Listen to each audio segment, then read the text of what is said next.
Hello again and welcome to this edition of Crop Life Retail Week. I'm Paul Schrimpf here with Sflilgoj. We know it's getting busy out there. Eventually this moisture is going to clear up and the snow is all going to melt away and we're going to be hitting the fields inevitably as we do every spring. And it's getting crazy. We're starting to actually wind down a little bit with some of our travel. We've still got some places to go. Some of the trips we're making up right now are trips to basic manufacturers we're going to be making over the next 2 to 3 weeks, which will have various reports from.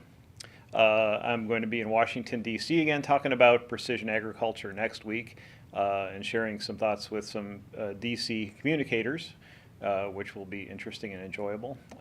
In terms of news, it was interesting to note that Ag Junction purchased Novariant, which is the research and manufacturing arm of Auto Farm Products, which also sells to or works with Ag Leader as well in partnership on their high accuracy GPS equipment. So it was interesting. We'll see how that kind of evolves and whether that deal ultimately goes through or not.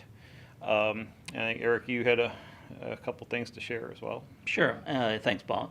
Yeah, as Paul noted, we're getting into spring, and by the time this video is out, it should be the calendar have turned to spring. And I know that the snow is out of my yard, and the one thing that is coming up, not the grass, but the weeds. They're starting to show up in my yard, and I know I've had a problem in the last few years with some wild onions, and my solution to dealing with those was basically, since I couldn't kill them, I decided to mix them into recipes and eat them. Well, as it turns out, I was writing on the topic of resistant weeds for our April issue of Crop Life, and I talked to someone who told me that a farm market in their area, they actually sell a product called wild spinach.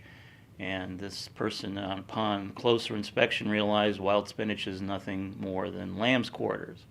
So maybe since we can't beat some of the resistant weeds, maybe we should start eating them. And who knows, maybe in a few years, Paul, we'll be writing about lamb's quarters in neat rows being sold as wild spinach to consumers who will pay more for it in the process.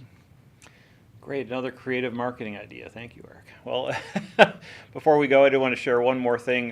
We're sending out our second wave of Precision Ag surveys. It's the survey that we do now biannually with Purdue University, who actually does the work and compiles it and puts together the reports, and it's just Crop Life Magazine and Purdue putting this together.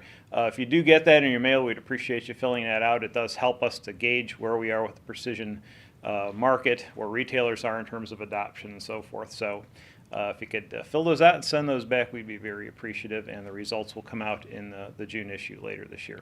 So that's it for this edition of Retail Week. We appreciate you joining us, and we'll see you again next week.